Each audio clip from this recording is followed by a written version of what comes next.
So சாருக்கு வந்து என் first மகாமணி பார்த்துட்டு அவர் பிடிச்சிருந்துச்சு. ஸோ நான் பார்த்து பேசியிருந்தேன், சாருக்கு பிடிச்ச பண்ணணும்னு சொல்லியிருந்தார். ஸோ இந்த படத்தோட எக்ஸ்பீரியன்ஸ்ன்றது டோட்டலாகவே வந்து என் ஹஸ்பண்ட் சொல்லியிருந்தேன், இந்த மாதிரி ஒரு படம் தான் பண்ண முடியும் லைஃப்பில், என்ன பண்ண முடியுமான்னு தெரியாது, ஏன்னா அவ்வளோ ஒர்க் இருக்கும். சார் கொடுத்த இன்புட்ஸை வந்து நம்ம ஃபாலோ பண்ணாலும் பண்ணிடலாம் அந்த மூவியை. It was very good experience. And மெயினாக I should thank producer Sanjay Shiva and artist cooperation வேற லெவல். அதான் ஹீரோ சார் கோஆப்ரேஷன் வந்து எக்ஸ்ட்ராடினரி. எங்களுக்காக எல்லாமே பண்ணி கொடுத்தாரு. So it was very nice working with this team and thank you sir. Thank you. இங்க நிக்கிறேன்னா அது காரணம் வந்து ஒரு 15 இயர்ஸ்க்கு முன்னால ஈரம்னு ஒரு ட்ரெய்லர் பண்றதுக்கு சான்ஸ் கொடுத்த அறிவழகன் சார் தான் இன்னைக்கு காரணம். ஸோ அதை வச்சுதான் நான் லைஃப்ல கிட்டத்தட்ட 15-16 இயர்ஸ் ஓட்டிட்டு இருக்கேன்னா காரணம் முதல் அஸ்திவாரம் வந்து ஈரம் ட்ரெய்லர்.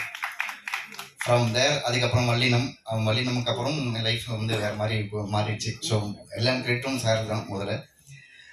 அதுக்கப்புறம் வந்து இந்த படம் சப்தம் வந்து ஒர்க் பண்ணும்போது எப்படி இருந்தா கதையை கேட்கும்போது பார்டரும் இதுக்கு முன்னாடி ஒர்க் பண்ணியிருக்கோம். அதுக்கப்புறம் தமிழ் ராக்கர்ஸ் அப்புறம் இது ஒர்க் பண்ணும்போது எப்படின்னா வந்து ஒரு ஹோம் கிரவுண்ட்ல வந்து நம்ம ஒரு டீம் ஒரு கிரிக்கெட்டர் விளையாடும் போது சந்தோஷம் இருக்கும் இல்லையா? ஸோ அதே மாதிரி அறிவு சாரோட ஒர்க் பண்ணும்போது நம்ம என்ன வேணா கம்ஃபர்டபுளா பேசலாம், எவ்வளவு வேணா கம்ஃபர்டபுளா ட்ரை பண்ணலாம், எக்ஸ்பெரிமெண்டல் பண்ணலாம். ஸோ அந்த ஃபுல் ஃப்ரீடம் அவர் கொடுப்பாரு. நீங்க ஒன்று பண்ணுவீங்களா சாப்பா நீங்க பண்ணுங்க அப்படின்னு.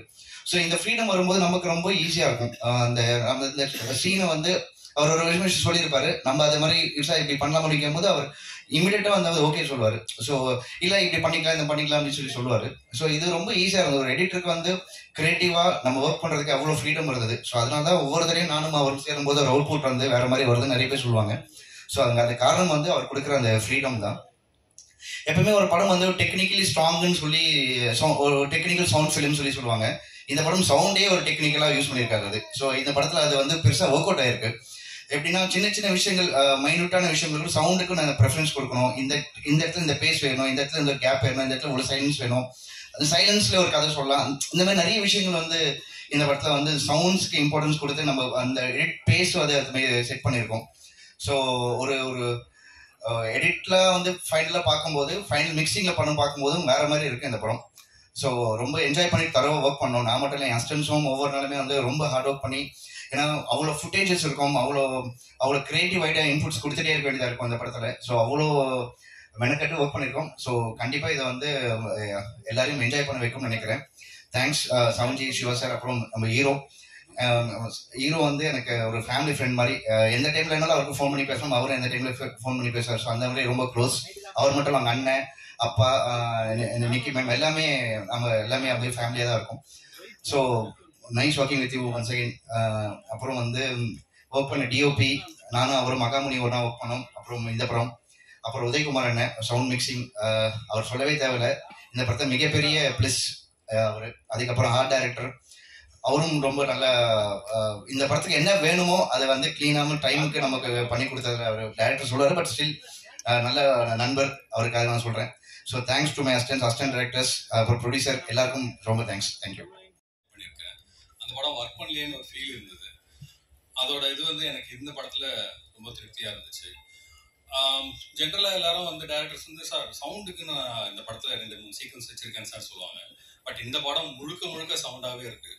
ஸோ எங்களுக்கு ஒரு சவுண்ட் இன்ஜினியருக்கும் இவங்களுக்கு வந்து இந்த மாதிரி ஒரு சப்ஜெக்ட் கிடைக்க ரொம்ப மிகப்பெரிய இது. உங்க கெரியர்ல இந்த மாதிரி ஒரு படம் கிடைக்குமான்னு தெரியாது. ஸோ எனக்கு இந்த படம் கிடைச்சிருக்கு. என்னோட குருநாதர் வந்து தீபன் சட்டர்ஜி சார். அவர் ஊமை விழிகள் அந்த ஆபா சாரோட டிராவல் பண்ணியிருக்காரு.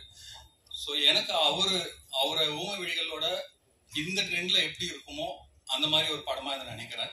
இது நிச்சயமா மிகப்பெரிய சவுண்ட் சைடில் ஒரு மிகப்பெரிய எதிர்பார்ப்பும் கிரியேட்டிவுக்கான விஷயங்கள் என்னென்ன இருக்குன்றது சவுண்ட் மூலமா நம்ம எப்படி வந்து ஒரு ஸ்கிரிப்டை ஹேண்டில் பண்ணலாம் அப்படின்ற விஷயமும் இதுல மிகப்பெரிய இதுவாக இருக்கும். தமிழ்ல ரொம்ப குறைஞ்ச டேரக்டர் தான் டெக்னிக்கலோட ஸ்கிரிப்டை சொல்ல ஒரு டேரக்டர்ஸ் இருப்பாங்க. அதுல முக்கியமான இடத்துல அறிவழகன் இருப்பாங்க. ஸோ இது கூட கேமராமேனும் சரி எடிட்டரும் சரி, நாங்க இந்த இடம் வந்து சவுண்டுக்காக கொஞ்சம் இதை ஃப்ரேம் அட்ஜஸ்ட் பண்ணலாம்னா எடிட் உடனே அதை வந்து கேட்பாங்க, அதுக்கேற்ற மாதிரி பண்ணி கொடுப்பாங்க. ஹீரோவை சொல்ல வேண்டாம், அவர் மோஸ்ட்லி வந்து இந்த மாதிரி கண்டென்ட் ஓரியன்ட் படங்களா அதுவும் ஸ்கிரிப்ட் ஓரியன்டா படங்களை ரொம்ப செலக்ட் பண்ணி பண்றாரு. அவர் இந்த மாதிரி எல்லா படங்களும் பண்ணா நல்லா இருக்கும்னு நினைக்கிறோம். தேங்க்யூ. தமன் வந்து இந்த படத்துல எக்ஸ்ட்ராடினரியான ஒரு பேக்ரவுண்ட் மியூசிக், சாங்கும் சொல்ல வேணாம். ஒரு படம் வந்து மியூசிக்லாவும் எஃபெக்ட்ஸும் கலந்தா எப்படி ஒரு நல்ல இன்புட் வரும் அப்படின்றது இந்த படம் ஒரு மிகப்பெரிய எக்ஸாம்பிளா இருக்கும்னு நினைக்கிறேன். வணக்கம். சப்தம் அப்படின்ற படம் ரொம்ப நாளைக்கு அப்புறம் தியேட்டரில் வரக்கூடிய என்னோட படம் அப்படின்னு நான் சொல்லுவேன். இந்த படம் சப்தம் அப்படின்னு டிசைட் பண்ணதுக்கப்புறம் ஒரு ஹாரர் அப்படின்னு டிசைட் பண்ணும்போது என்ன ஹாரர் பண்ணலாம் அப்படின்னு யோசிக்கும்போது ஈரம் படத்தில் வந்து தண்ணீர் மூலமாக வந்து ஒரு ஹாரர் வந்து கொடுக்கும்போது ரொம்ப கிரிட்டிக்கலாகவும் சரி கமர்ஷியலாகவும் சரி நல்லா போச்சு அப்படின்னு. ஏன்னா அன்றைக்கி சோஷியல் மீடியா இல்லாத ஒரு டைம்லேயே எல்லாருமே வேர்ட் ஆஃப் மவுத்தில் வந்து அந்த படம் எந்த அளவுக்கு ரீச் ஆச்சு அப்படிங்கிறது எனக்கு கண்கூட என்னால் வந்து உணர முடிஞ்சுது. ஏன்னா அப்போ வந்து அது ஃபோன் கால்ஸாக இருக்கட்டும், மற்றதாக இருக்கட்டும், சினிமா இண்டஸ்ட்ரியிலேருந்து பப்ளிக்லேருந்து எல்லாருமே இங்கே போகும்போது இன்னைக்கு வரைக்குமே வந்து ஒரு பெரிய ஒரு எல்லாருமே வந்து அப்ரிஷியேட் பண்ணுற ஒரு படமாக இருக்குது. இந்த படம் டிசைட் பண்ணதுக்கப்புறம் ஹாரர் அப்படின்னு நான் டிசைட் பண்ணதுக்கப்புறம் சரி ஈரமில் வந்து ஒரு தண்ணீரை பேஸ் பண்ணி பண்ண மாதிரி இதில் ஒரு எதை வச்சு பண்ணலாம் அப்படின்னு யோசிக்கும்போது சவுண்ட் அப்படின்ற ஒரு விஷயத்தை பேஸ் பண்ணி பண்ணலாம் அப்படின்னு ஒன்று டிசைட் பண்ணேன். பட் இதில் ஒரு சின்ன ஒரு சேலஞ்சிங்கான விஷயம் எனக்கு இன்னொரு ஃபீல் ஆச்சுன்னா, ஈரமில் வந்து வாட்டர் மூலமாக தண்ணீர் மூலமாக ஒரு பேய் கொண்டு வரும்போது அது வந்து ஒரு விஷுவலாக நம்ம வந்து ஈஸியாக நம்ம காமிச்சிடலாம். ஆனால் ஒரு சவுண்ட் மூலமாக, அதாவது கண்ணுக்கு காமிக்காத ஒரு புறப்படாத ஒரு விஷயத்த சவுண்ட் மூலமாக எப்படி வந்து தெரியல ஆடியன்ஸ்க்கு வந்து தேட்டரில் வந்து கொண்டு வர போகிறோம் அப்படின்றது ஒரு சின்ன ஒரு சேலஞ்சிங்காக இருந்துச்சு. ஏன்னா கதை பண்ணுறதுக்கு முன்னாடியே அப்போது ஒரே ஒரு கனெக்டிங் பாயிண்ட் தான், அதாவது எப்படி வந்து நம்ம ஸ்க்ரீனில் வந்து கொண்டு வர போகிறோம் அப்படின்னு யோசிக்கும்போது. ஏன்னா இது வந்து ஸ்கிரிப்ட் சம்மந்தப்பட்ட ஒரு விஷயம் மட்டும் கிடையாது. இது கடைசியாக நான் எவ்வளோ உழைப்பு போட்டாலும் அது கடைசியில் தேட்டருக்கு போகும்போது அந்த தேட்டரோட அவுட்புட் வரைக்குமே வந்து இந்த படத்தோட சக்ஸஸ் வந்து நம்பியிருக்கு அப்படின்றது ஒன்று ஆணித்தரமாக வந்து எனக்கு வந்து தெரிஞ்சுது ஒரு பாயிண்ட்ல. அப்போ யோசிக்கும் போது ஒரு பாயிண்ட் மட்டும் தான் ரொம்ப தெளிவாக வந்து ஒரு விஷயம் யோசித்தேன். என்னன்னா எல்லாருமே சில பேர் சொல்லுவாங்க இங்கே இருக்கிற தேட்டர்ஸ் வந்து சில இது சவுண்ட் குவாலிட்டி நல்லா இருக்காது, ரொம்ப இதுவாக இருக்கும், அந்த அளவுக்கு வந்து இந்த படத்தை வந்து இப்படி ப்ரொஜெக்ட் பண்ணுறதுன்னு தெரியாது அப்படின்ற ஒரு பாயிண்ட்ல வந்து எல்லாருமே சொல்லுவாங்க. அப்படி யோசிக்கும் போது எனக்கு ஒரே ஒரு பாயிண்ட் தான் தோணுச்சு. அந்த படம் ஆரம்பிக்கிறதுக்கு முன்னாடி எப்பவுமே வந்து ஒரு டிடிஎஸ் டெமோ போடுவாங்க, அதுக்கப்புறம் வந்து ஒரு டால்ஃபி டெமோ போடுவாங்க. அந்த ஒரு குவாலிட்டி எந்த தேட்டர்லையுமே வந்து ஒரே மாதிரி ஒரு குவாலிட்டியாக இருக்கும். அந்த குவாலிட்டியை நம்ம படத்தில் வந்து கொண்டு வரணும் அப்படின்ற ஒரு டிசைட் பண்ணது ஒரு பாயிண்ட் தான். அதுக்கு என்னோட உழைப்பை மட்டும் பத்தாது, அது ஸ்கிரிப்டாக இருக்கட்டும், இதுவாக இருக்கட்டும், அது சவுண்ட் இன்ஜினியர் உதயகுமார் சார், என்னோட மோஸ்ட் சீனியர், நம்ம வள்ளினம் படத்துலேருந்து நாங்கள் ட்ராவல் பண்ணிகிட்டு இருக்கோம் ஒரு பாயிண்டில். அது அப்புறம் எஃபெக்ட்ஸ் சச்சின், இது எல்லாரும் சேர்ந்து, அதுக்கப்புறம் என்னோட டெக்னீஷியன்ஸ் டிஓபி அருண், எடிட்டர் சாபு, அப்புறம் ரெகுலராக என்னோட எல்லா படங்களுக்குமே வந்து லிரிக்ஸ் பண்ணுற வேகா சார், அப்புறம் தமன் மியூசிக் அப்படின்றது எல்லாருமே சேர்ந்து இந்த படத்தை வந்து உருவாக்கியிருக்கோம் அப்படின்னு நம்ம சொல்லலாம். இதில் சரி ஹாரர் படம் பண்ணியிருக்கோம், இதுக்கும் மற்ற படத்துக்கும் என்ன வித்தியாசம் அப்படின்ற ஒரு விஷயம் சொல்லும்போது, ஒரு சினிமா அப்படிங்கிற மாதிரி யோசிக்கும் போது ஒரு என்டர்டெயின்மெண்ட், அதாவது சினிமான்றது ஒரு என்டர்டெயின்மெண்ட்டாக இருக்கலாம், ஒரு ஆடியன்ஸ் வந்து என்கேஜிங்காக பண்ணுற ஒரு விஷயமா இருக்கட்டும். அதுக்கப்புறம் என்னை பொறுத்த வரைக்கும் ஒரு என்டர்டெயின்மெண்ட் இருக்கணும், அதே நேரத்தில் வந்து ஒரு பர்பஸ்ஃபுல்லாக இருக்கணும். இந்த படம் வந்து நம்ம ஏன் பண்ணோம், எதுக்கு பண்ணோம் அப்படின்றது ஆடியன்ஸ்க்கு வந்து ஒரு பர்பஸ்ஃபுல் நீடாக இருக்கணும் அப்படின்றது நான் யோசிப்பேன் ஒரு பாயிண்ட்ல. என்னதான் ஒரு பேய் படமாக இருந்தாலும் பேய் படத்துக்கு நிறைய ஜானர் இருக்குது. அதாவது ரொம்ப வந்து காமெடி, ஹாரர் காமெடி இருக்குது, அதுக்கப்புறம் ரொம்ப வந்து பயப்படுத்துகிற ஒரு ஹாரர் இருக்குது, இது ஒரு சூப்பர் நேச்சுரல் த்ரில்லர். ஈரம் எப்படி அவங்கள ஒரு எமோஷனாக, ஒரு ஸ்டோரியாக, ஒரு ஹாண்டிங் மூமெண்ட்டாக படத்தை கேரி பண்ணி எடுத்துகிட்டு போச்சோம். அதே ஃப்ளேவரில் இன்னொரு சைட், அதாவது ஈரம் வேற சப்தம் வேற, ஆனால் அதே ஃப்ளேவர் வந்து உங்களுக்கு வந்து ஒரு எமோஷனாக இருக்கட்டும், ஒரு ஸ்டோரியாக ட்ரைவ் பண்ணி கண்டென்ட் ஓரியன்டாக வந்து ட்ரைவ் பண்ணிட்டு எடுத்துகிட்டு போகிற விஷயமா இருக்கட்டும். ஒரு ஹாண்டிங்கான எல்லா விஷயங்களும் கரெக்டாக அதோட சரி அளவாக எடுத்துகிட்டு போகிற ஒரு படமாக கொடுத்துருக்கணும்னு நான் நம்புகிறேன் ஒரு பாயிண்டில். அப்போ மகமணி படம் பார்த்ததுக்கப்புறம் எனக்கு ரொம்ப பிடிச்சிருந்துச்சு. அப்போ நான் சில விஷயங்கள் வந்து இந்த லைட்டிங்லாம் நல்லா பண்ணியிருக்கீங்க அப்படின்னு பர்டிகுலராக வந்து ப்ரிசைஸ் பண்ணி சொன்னதுக்கப்புறம் எப்பவுமே ஒரு படத்துக்கு வந்து நான் டோன் ஃபிக்ஸ் பண்ணிடுவேன். அது ஈரமாக இருக்கட்டும், வல்லினமாக இருக்கட்டும், எல்லா படங்களும் வந்து ஒரு டோன் ஃபிக்ஸ் பண்ணிடுவேன். இந்த படம் டோன் ஃபிக்ஸ் பண்ணும்போது எனக்கு கொஞ்சம் ஒரு சின்ன ஒரு ஆசிலேஷன் இருந்துச்சு. ஏன்னா ஈரம் ப்ளூ டோனு, இதுவும் ஒரு ஹாரர் படம், ஒரு ப்ளூ டோன் கொடுக்க போகிறோம், பட் எந்த விதத்தில் வந்து ஒரு சின்ன டிஃப்ரென்ஸ் கொடுக்கணும் அப்படின்ற யோசிக்கும்போது அப்போ டிஓபி அருண்ட பேசும்போது அப்போ கொஞ்சம் வார்ம் ஆட் பண்ணிக்கலாம் சார் அப்படின்ற ஒரு பாயிண்ட் வந்து சொன்னப்பல அதை கேட்டோன்னா வந்து எனக்கு வந்து கரெக்டாக பட்டுச்சு.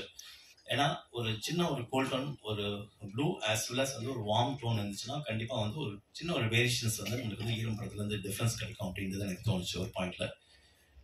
அந்த விதத்தில் நிறைய இன்புட்ஸ், ஒரு டைரக்டரோட விஷன் ஆஸ் வெல் அஸ் வந்து இந்த ஸ்கிரிப்டுக்கு வந்து அவங்களோட விஷன் ஆஸ் இன்புட்ஸ் எப்பவுமே வந்து ஒரு படத்தில் நான் எதிர்பார்ப்பேன். அது எல்லாமே சேர்ந்து அமைஞ்ச ஒரு படமாகவும் இது அமைஞ்சிருக்கு. தேங்க்ஸ் அருண். அதுக்கப்புறம் எடிட்டர் சாபு, என் கூட அவர் சொன்ன மாதிரி என்னோட ஈரம் ட்ரெயிலர்லேருந்து ட்ராவல் பண்ணுற ஒருத்தர். எப்பவுமே ஒரு எடிட்டிங்கில் வந்து நான் யோசிப்பேன், ஒரு director cut as well as வந்து ஒரு இன்விசிபிள் கட் அப்படின்றது 2 விஷயம் வச்சுருப்பேன். ஒரு டைரக்டர் கட் அப்படின்றது நம்ம கரெக்டாக பார்த்துட்டு இந்த ஷார்ட் இவ்வளோ லென்த்தாக வேணும், இவ்வளோதான் வேணும் அப்படின்றது டிசைட் பண்ணி கரெக்டாக ப்ரெசைஸ்டாக ஒரு டைரக்டர் ஆஸ் வெல் அஸ் ஒரு எடிட்டர் சேர்ந்து டிசைட் பண்ணுற ஒரு விஷயம். சில இடத்துல ஒரு மொமெண்ட்ல வந்துட்டு நம்மளுக்கு மைண்டுக்குள்ள விஷுவல் இருக்கும், அதை வந்து கரெக்டாக நம்ம வந்து டிஃபைன் பண்ணி, அதாவது மைண்டுக்குள்ள இருக்கும், அது வந்து விஷுவல் பண்ண தெரியாது, சொல்ல முடியும். ஆனால் அது கரெக்டாக ப்ராப்பராக ஒரு இன்விசிபிள் கட்டாக எடிட்டர்னால மட்டுமே முடிகிற சில விஷயங்கள் அப்படின்னு ஒன்று இருக்குது டைரக்டர் தாண்டி. அந்த விஷயங்கள் நான் வந்து சாப்பிட்டு சொல்வேன், சாப்பிட்டு இந்த இடத்துல எனக்கு இந்த ஒரு ஃபீல் வேணும், சம்திங் வந்து ஒரு கிளிச்சஸாக வரும் அப்படின்னு ஒரு விஷயம் எனக்கு தெரியும், சாப்போட அவுட்புட் எப்படி வெளில வரும் அப்படின்றது. அந்த விஷயம் பண்ணும்போது அது கரெக்டாக அந்த மேஜிக்கும் அந்தந்த டைமில் வந்து எந்தெந்த இடத்துல வந்து வேணும் அப்படின்றது கரெக்டாக வந்து இன்புட் கொடுத்துருப்பாரு சபு. Thanks a lot. ஏன்னா ஒரு எடிட்டிங் எப்பவுமே வந்து ஒரு படம் பார்த்து ஒரு ஃபர்ஸ்ட் கட் பார்க்கும்போது அந்த இடத்துல கொஞ்சம் லேகாக இருக்குது அப்படின்னு சொல்லுவாங்க. ஒரு படம் ஃபர்ஸ்ட் காப்பி எடுத்து பிரிண்ட்லாம் போட்டதுக்கு அப்புறமே வந்து அங்கே ஒரு செகண்ட் ஹாஃப்ல வந்து கொஞ்சம் லேகாக இருக்குது அப்படின்னு ஒரு விஷயம் சொல்லுவாங்க. நான் எப்பவுமே சொல்லுவேன், லேக் அப்படின்றது வந்து லென்த்தில் கிடையாது ஒரு பாயிண்ட்ல. அப்படி லேக் இருந்துச்சுன்னா வந்து அது கதையிலே பிரச்சனை இருக்குது அப்படின்னு நான் ஒரு விஷயம் சொல்லுவேன். ஸோ கதையில் லேக் இருந்தால் தான் வந்து படத்தோட லென்த்தை வந்து கண்டிப்பாக வந்து லேக்னு சொல்ல முடியும். ஒரு 10 நிமிஷம் தூக்கினால வந்து ஒரு படம் வந்து உடனே நல்ல படம் ஆயிடாது ஒரு பாயிண்ட்ல. சில படங்கள் இருக்கு எடிட்டரோட இதில் எல்லாமே கரெக்டாக டேலண்டாக டிஸ்பாஸ் பண்ணுறதுன்னு ஒரு பாயிண்ட்ல இருக்கு. பட் பொதுவாக லென்த்து கம்மி பண்ணாவே படம் வந்து கரெக்டாக சூப்பராகிடும். ஸோ சட்டியில் இருந்தால் தான் அகப்பையில் வரும் அப்படின்னு சொல்லுவாங்க ஒரு பாயிண்ட்ல. ஸோ பேஸே வந்து ஒரு சோல் வந்து படத்தில் இருக்கணும் ஒரு பாயிண்ட்ல. அதை மாரி அந்த சின்ன ஒரு லேக், 1 நிமிஷம், அதாவது படம் 1.5 மணி நேரத்துலையும் வந்து ஸ்லோவாக சொல்ல முடியும், 3 மணி நேரத்துலையும் ஃபாஸ்ட்டாக சொல்ல முடியும். ஸோ கதை வந்து ஃபர்ஸ்ட் இருந்து டிபெண்ட் பண்ணிடணும். அது கரெக்டாக அதுக்கு எடுத்துடவும் கூடாது, அது கரெக்டாக சூப்பராக கொண்டு வரதில்ல அது எடிட்டிங். அது அந்த எடிட்டர் சாபு ஒரு பாயிண்ட்டு. ஆர்ட் டைரக்டர் மனோஜ் அப்படின்றது. மனோஜ் பற்றி சொன்னால் பார்டரில் வந்து அசிஸ்ட் பண்ணிட்டு இருந்தார் ஆர்ட் டைரக்ஷனில். அவரோட ஒர்க் பிடிச்சி இந்த படத்தில் வந்து நான் வந்து சூஸ் பண்ணேன். அவரோட சென்சாரிட்டி, ஒர்க்கில் இருக்க சென்சாரிட்டி. இன்றைக்கி வந்து இன்ட்ரோல் பிளாக்கும் பார்த்தீங்கன்னா கிளைமேக்ஸ் பார்த்தீங்கன்னா ஒரு சின்ன ஒரு செட்டு வந்து போட்டிருக்கோம். அந்த செட் பார்த்தீங்கன்னா வந்து ஒரு எல்லா சேர்த்து மொத்தமாக வந்து ஒரு காஸ்ட் அப்படின்னு பார்த்தீங்கன்னா அந்த 14-15 நாள் ஷூட்டிங்கே வந்து ஒரு 2 crores அது மாதிரி வரும் ஒரு பாயிண்ட்டில். அது கிளைமேக்ஸும் வரும், இன்ட்ரோல் பிளாக்கும் வரும். அந்த ஒரு பாயிண்ட் ஒரு இந்த படத்தில் ஒரு முக்கியமான ஒரு விஷயமா நான் சொல்லுவேன் ஒரு பாயிண்டில். அந்த ஒரு பாயிண்ட். நெக்ஸ்ட் படத்தில் வந்து சவுண்ட் எஃபெக்ட்ஸ் அப்படின்ட்டு பார்த்தீங்கன்னா சச்சின் வந்து என் கூட வந்து பிஃபோர் பார்டர்லேருந்து ஒர்க் பண்ணிட்டு இருக்காரு. Next mixing Udayakumar sir. இந்த படம் வந்து அவரே சொல்லியிருக்காரு இந்த படம் வந்து எவ்வளோ பெரிய முக்கியமான படம் அப்படின்னு. வந்து இப்போ எடுத்தப்போ ரிவ்யூஸ் எல்லாரும் எடுத்தப்போ வந்து எல்லாம் சொன்னாங்க 15 years கழிச்சு இந்த படம் பண்ணுறீங்க அப்படின்ற ஈரம்க்கு அப்புறம் அப்படின்னு. அப்போ தான் தெரியும் வந்து ஒரு 15 years ஆச்சா அப்படின்ற ஒரு பாயிண்ட். ஏன்னா எங்களுக்குள்ள அந்த ரேப்பர் வந்து நடுவில் அடிக்கடி நாங்கள் மீட் பண்ணிட்டு பேசும்போது அப்போ வந்து என்ன படம் பண்ணலாம் அப்படின்னு சொல்லும்போது நிறைய விஷயங்கள் ஆக்ஷன் சப்ஜெக்ட் எல்லாமே பேசுவோம். அந்த கேரக்டர் போயிட்டே இருக்கும் ஒரு பாயிண்ட்ல. கரெக்டாக வந்து ப்ராஜெக்ட் வந்து கரெக்டாக செட் ஆகாமல் போயிட்டு இருக்கோம். அப்போ ஒரு ஹாரர் படம் எடுக்கலாம்னு சொல்லும்போது அப்போ தான் டிசைட் பண்ணது இந்த சப்தம் அப்படின்றது. சப்தம் டிசைட் பண்ணதுக்கப்புறம் அதுக்கான டைம் வந்து கரெக்டாக இப்போ தான் எங்களுக்கு வந்து அமைஞ்சிருக்கு. எப்பவுமே ஒரு டைரக்டருக்கு பார்த்தீங்கன்னா ரொம்ப 100% வந்து ஒழிப்பு கிடையாது. என்னோட ஸ்கிரிப்டிங் ப்ராசஸ் அப்படின்னு பார்த்தீங்கன்னா வந்து ஒரு 6 மாதமோ 8 மாதமா ஷூட்டிங் வந்து பார்த்தீங்கன்னா எல்லா படங்களும் 4 படங்களும் பார்த்தீங்கன்னா வந்து 45 நாள்லேருந்து 55 நாள் இதுதான் ஷூட்டிங். என் தமிழ் ரோக்கர்ஸ், அதாவது 5.5 மணி நேரம் படம் Tamil rockers series web series, அதுவே வந்து 53 நாளில் பிடிச்ச ஒரு விஷயம் தான். சினிமா உங்களுக்கு எப்படின்னு தெரியும், ஒரு விஷயத்த பிடிச்சிட்டாங்கன்னா அதை வந்து கரெக்டாக வந்து அது மேலே வந்து ஸ்டாம்ப் பண்ணிகிட்டே இருப்பாங்க. பட் எனக்கான ஒரு ப்ரொடியூசர் எனக்கான ஒரு விஷயம் வந்து தேடி வராங்க அப்படின்னு ஒரு பாயிண்ட் இல்லை. நம்ம விஷயத்த வந்து நம்ம சரியாக பண்ணுறோம். ஒரு படத்தை எடுத்தோம்னா 45 நாள் முடிக்கிறோம் அப்படின்ற ஒரு பாயிண்ட்ல அதுக்கு ஒரு உண்மையாக இருந்து நம்ம பண்ணிட்டு இருக்கோம் அப்படின்றது. அதுதான் இந்த வருஷம் நம்ம ட்ராவல் பண்ணிட்டு இருக்கு. நம்ம ஒரு உழைப்பு உண்மையாக போட்டுட்டு இருக்கோம். அதுக்கு நம்ம ட்ராவல் வந்துட்டு இருக்கு அப்படின்றது நோக்கி தான் போயிட்டு இருக்கேன். மற்றபடி படங்கள் டிலே அப்படின்றது அதுவாக எடுத்துக்கிற ஒரு டைம் பேசிஸ் அப்படின்றத எடுத்துக்கிறேன். ஏன்னா ஒரு படத்தோட லேட் அப்படின்றது அதாவது என்னோட படங்கள் இல்லை, வேற எந்த படமாக இருந்தாலும் ஒரு ஆர்டிஸ்டோட கால்ஷீட்டாக இருக்கட்டும், ஃபண்டிங்காக இருக்கட்டும், இது மாதிரி நிறைய விஷயங்கள் இருக்கு. ஸோ அதில் ஒரு பாயிண்டாக வந்து ஒவ்வொரு படங்களும் வந்து அப்புறம் ஒரு கதை சொல்லி அதை வந்து அண்டர்ஸ்டாண்ட் பண்ணி புரிஞ்சு அதுக்கு ஒரு ப்ரொடியூசர் கரெக்டாக ப்ராப்பராக அடிச்சு அந்த ப்ராசஸ் அப்படின்றது ஒவ்வொரு டைரக்டருக்கும் ஒவ்வொரு ஒரு ஒரு லென்த் எடுத்துக்கும் ஒரு பாயிண்ட்ல. ஸோ இதெல்லாம் சேர்த்து பார்க்கும்போது அந்த படம் வெளில வரும்போது அதுக்கான ஒரு டைம் எடுத்து ஒரு டிலே மாதிரி ஒரு விஷயமா தோணுது. அதுதான் தவிர ஒரு குவாலிட்டிக்கும் ஒரு டைம் டேக்கிங்க்கும் வந்து ஒரு குவாலிட்டியான கண்டென்ட் கொடுக்கணும்னா வந்து கண்டிப்பாக டைம் எடுத்து தான் பண்ணணும் அப்படின்ற ஒரு விஷயமே கிடையாது. அது எனக்கு வந்து உடன்பாடே கிடையாது. எந்த ஒரு விஷயத்தையும் கரெக்டாக நம்ம தெளிவாக போனோம்னா அது கரெக்டாக ப்ராப்பராக வந்து சக்ஸஸ்ஃபுல்லாக கொடுக்கலாம், அது ஒரு குவாலிட்டியான கண்டென்ட் கொடுக்கலாம் அப்படின்றது தான் ஒரு பாயிண்ட்டு. பட் இந்த படம் எனக்கான ஒரு அதிகமான ஒரு ஏற்கனவே பண்ண படங்கள்ல வந்து இன்னொரு வந்து அதிகமான ஒரு அதிக செலவு அதிக பிரம்மாண்டத்தை நோக்கி ஒரு விஷயத்த வந்து பண்ணதான் நான் ஒரு ஃபீல் பண்ணுறேன். நெக்ஸ்ட் அப்படின்னு பார்த்தீங்கன்னா மிஷன்னா ஒரு எமோஷனலாகவும் சேர்ந்து ஒரு ப்ளே பண்ண ஒரு படமாக தான் இது ஒரு வரையில் நான் சொல்லணும்னு பார்க்குறேன். அதுக்கு மீறி இந்த படத்தில் வந்து என்ன விஷயம் நான் சொல்லியிருக்கேன்னா, நான் கஷ்டப்பட்டு பண்ணேன் அப்படின்னு நான் வந்து சொல்லவே மாட்டேன் என்றைக்குமே. ஏன்னா லைஃப்பில் வந்து எந்த ஒரு தொழிலாக இருந்தாலும் எல்லாமே வந்து பார்த்திங்கன்னா கஷ்டப்பட்டு தான் நம்ம வந்து செய்கிறோம் ஒரு பாயிண்டில். ஸோ அதை வந்து நம்ம விரும்பி செய்கிறனால தான் வந்து ஒரு பாயிண்ட்டாக நம்ம யோசிக்கணும். ஸோ கஷ்டப்படுறது வந்து நம்மளை மீறி சில விஷயங்கள் வந்து நம்ம எதிர்பாராத சில விஷயங்கள் நடக்கும்போது அப்போ வந்து நம்ம கஷ்டப்படுறோம். பட் எல்லாமே வந்து நம்ம விரும்பின ஒரு பொருளுக்காக தான் நம்ம போகும்போது அதுக்கு வந்து அது கஷ்டமே கிடையாது ஒரு பாயிண்டில். ஏன்னா எண்ட் ஆஃப் த டே எல்லாருமே இன்னைக்கு இந்த ஒரு நாள் நாளைக்கு ரிலீஸ் ஆகிற ஒரு நாளுக்காக தான் வந்து அந்த பயணத்தையும் அந்த ஜேர்னியை வந்து ட்ராவல் பண்ணிட்டு இருக்கோம். ஸோ அதை நோக்கியே வந்து நம்ம வந்து கவலைப்படாமல் அந்த ஜேர்னியை வந்து எப்பவுமே வந்து ஒரு ஹாப்பினஸ் ஒரு சந்தோஷம் அப்படின்றது வந்து டெஸ்டினேஷன் கிடையாது, அது வந்து நம்மளோட பயணத்தில் தான் இருக்குது. ஸோ ஒரு டிஸ்கஷன் ஒரு கதையை பேசுறதா இருக்கட்டும், ஒரு இதுவாக இருக்கட்டும், ஒரு கதையை பேசுறது, ஒரு ஷூட்டிங் போகிறது, அதுக்கப்புறம் ஒரு போஸ்ட் ப்ரொடக்ஷன் இருக்குது, இது எல்லாமே லைஃப்பில் வந்து எனக்கு வந்து சந்தோஷமான விஷயங்கள் தான் ஒரு பாயிண்டில். அதாவது என்னோட தொழிலை பொறுத்த வரைக்கும். ஸோ அதை நோக்கி தான் இந்த ட்ராவல் வந்து நம்மளை வந்து இன்னும் நோக்கிட்டு இருக்கு அப்படின்றத நான் யோசிக்கிறேன் அந்த பாயிண்டில். எண்ட் ஆஃப் த டே ஒரு வரியில் ஒரு சின்ன ஒரு இன்சிடென்ட் மட்டும் நான் சொல்கிறேன்.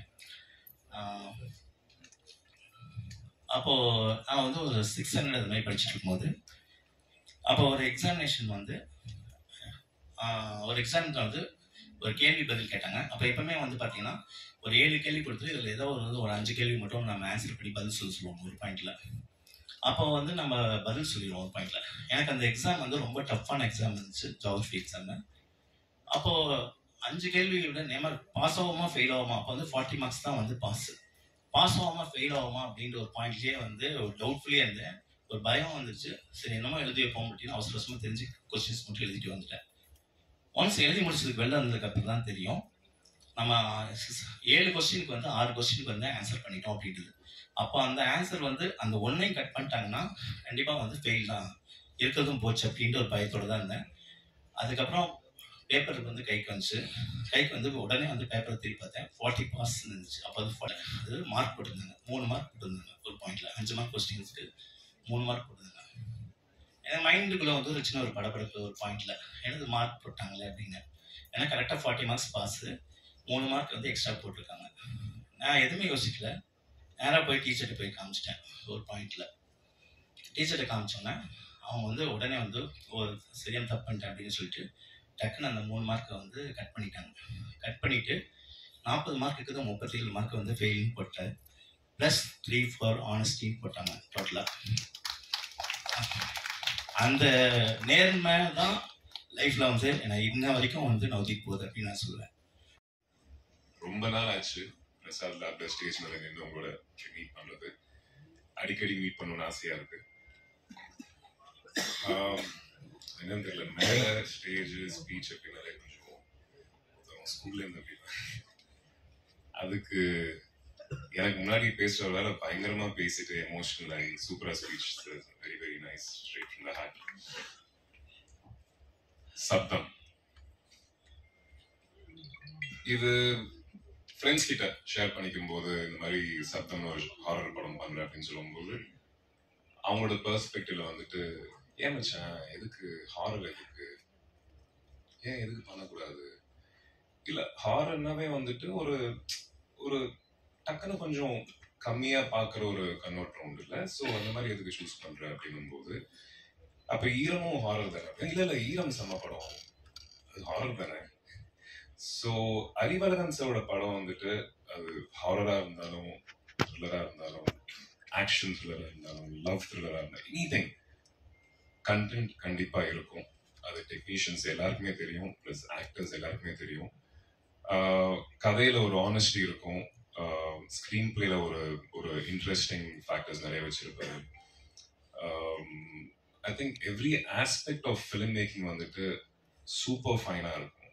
ஸோ எந்த ஜானர்ன்றது முக்கியம் இல்லை, அந்த படத்தை எவ்வளோ ஆனஸ்டியோட எடுக்கிறோன்றது தான் முக்கியம். So I told them friends கிட்ட சொல்லியிருந்தேன், இந்த மாதிரி படம் கண்டிப்பா எனக்கு திருப்பியும் வருமா இல்லையான்னு தெரியல. டெக்னிக்கல் ஸ்டாண்டர்ட்ஸா இருக்கட்டும் எல்லாமே ரொம்ப ரொம்ப நல்லா இருக்கும். That's why I'm gonna be part of the film அப்படின்ட்டு.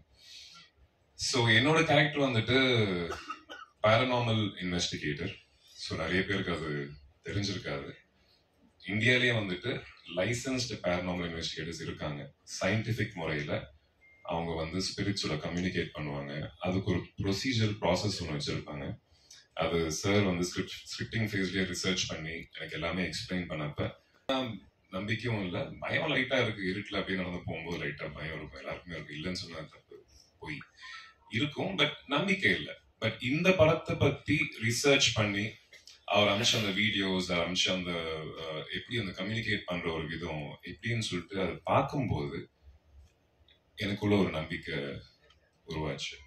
அதாவது கண்டிப்பா 100% நம்புறேன்னா இல்லை, பட் நாளைக்கு பின்ன யாராவது 100% இந்த ரிசர்ச் பண்ணி இந்த மாதிரி பேயிங் இருக்கு, ஸ்பிரிட்ஸ் இருக்கு, எனர்ஜி இருக்கு அப்படின்னு சொல்லும்போது I won't be surprised. So I think கண்ணுக்கு தெரியாத கடவுள் மேல நம்ம அவ்வளவு நம்பிக்கை வச்சு எனக்கு இது நடக்கணும், இந்த படம் சூப்பர் ஹிட் ஆகணும் அப்படின்னா வேண்டிக்கணும்ல. அந்த மாதிரி கண்ணுக்கு தெரியாத விஷயங்கள் நிறைய இருந்திருக்கலாம் அப்படின்ற ஒரு நம்பிக்கை இந்த படத்து மூலியமா எனக்கு வந்தது. இந்த கதை, இந்த படம் ஒர்க் பண்றப்ப இந்த படம் முழுக்க முழுக்க இந்த கேங்கோடது, அவங்களோடது மட்டும்தான். Director, cameraman, editor, art director, sound designer, Thaman, இவங்களோட படம் மட்டும்தான். நிறைய படம் பார்க்கும்போது எப்படியும் நீங்க பார்க்க போறீங்க. ஹாலிவுட் படம் மாறி இருக்கு அப்படின்னு சொல்லி சொல்லுவோம்ல, நம்ம ஊர்ல அதோட பெட்டர் ஸ்டாண்டர்ட் கொடுக்க முடியும்னு சொல்லிட்டு இவங்க ப்ரூவ் பண்ணியிருக்காங்க. I think whole credit goes to them. And படம் பார்த்ததுக்கப்புறம் நிறைய பேசலாம் சக்சஸ் மீட்ல. தேங்க்யூ. என்னோட சவுண்ட் இன்ஜினியரும் என்ன டிசைட் பண்ணலாம், எப்பவுமே ஒரு மியூசிக்கோட வேல்யூ, ஒரு சவுண்டோட வேல்யூ எப்போ தெரியும்னா ஒரு சைலண்ட்டுக்கு அப்புறம் தான் தெரியும். ஒரு பாயிண்ட்ல ஒரு அமைதிக்கு அப்புறம் தான் வந்து அதோட வேல்யூ தெரியும். ஸோ அந்த அமைதியும் இந்த படத்துல இருக்கும், அந்த சவுண்டும் இந்த படத்துல இருக்கும். அந்த ஒரு விஷயம் கான்சியஸ் வந்துடும், அந்த இறைச்சல் அந்த ஆடியன்ஸ் வந்து டிஸ்டர்ப் பண்ணக்கூடாது, ஆனால் சைக்காலஜிக்கலாக டிஸ்டர்ப் பண்ணணும் ஒரு பாயிண்ட்ல. அதோட லென்த் அப்படின்றது தான் நாங்கள் வந்து கேர்ஃபுல்லாக வந்துட்டோமே தவிர, மற்றபடி படம் ஃபுல்லாக வந்து லெவல் ஏற்றி ஜாஸ்தி பண்ணி ஆடியன்ஸை வந்து அப்படியே வந்து கதற விடணும் அப்படின்ற ஒரு பாயிண்ட்ல கிடையாது. சார் இப்போ நீங்கள் பார்த்தீங்க 2 hours படம்னு சொன்னீங்க, நாங்கள் ஒரு கிளிம்ஸ் பார்த்தோம். அதில் வந்து ஒரு 2 minutes சம்திங் 1 minute தான் இருக்கும். அதில் வந்து ஒரு பீப் போட்டிருந்தீங்க. அது எங்களாலையும் இப்போ இந்த நேரத்தில் அந்த சவுண்ட் ரொம்ப டிஸ்டர்ப் பண்ணுச்சு. சரிங்களா, ஒரு பெரிய படத்தையே அந்த சவுண்ட் டிஸ்டர்ப் பண்ணால் தான் படமே ஓடலை. சரி, இந்த படம் வந்து மக்களை வந்து டிஸ்டர்ப் பண்ணாமல் பார்க்க வைக்குமா? டெஃபினட்டாக கண்டிப்பாக பார்க்கணும். அதாவது நீங்கள் வந்து பெஸ்ட் பீப்புள் சவுண்டை எதிர்பார்த்து, ஒரு சத்தம்ன்றது சவுண்டை பேஸ் பண்ணி ஒரு படம் பண்ணியிருக்காங்க அப்படின்றதுக்காக நீங்கள் அங்கே வந்திருக்கீங்க ஒரு பாயிண்ட்ல.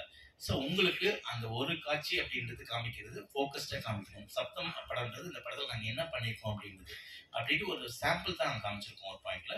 அந்த சாம்பிள் வந்து படத்தில் வந்து சில சாம்பிளாக தான் இருக்குமே தவிர, வெவ்வேறு விதமாக தான் இருக்குமே தவிர, மொத்த படமாகவே வந்து உங்களுக்கு வந்து இறைச்சல் அப்படின்ற ஒரு பாயிண்ட் வந்து இருக்கவே இருக்காது. கண்டிப்பாக டெஃபினட்டாக அது 100% நான் வந்து ஷூராக சொல்லியிருக்கேன்.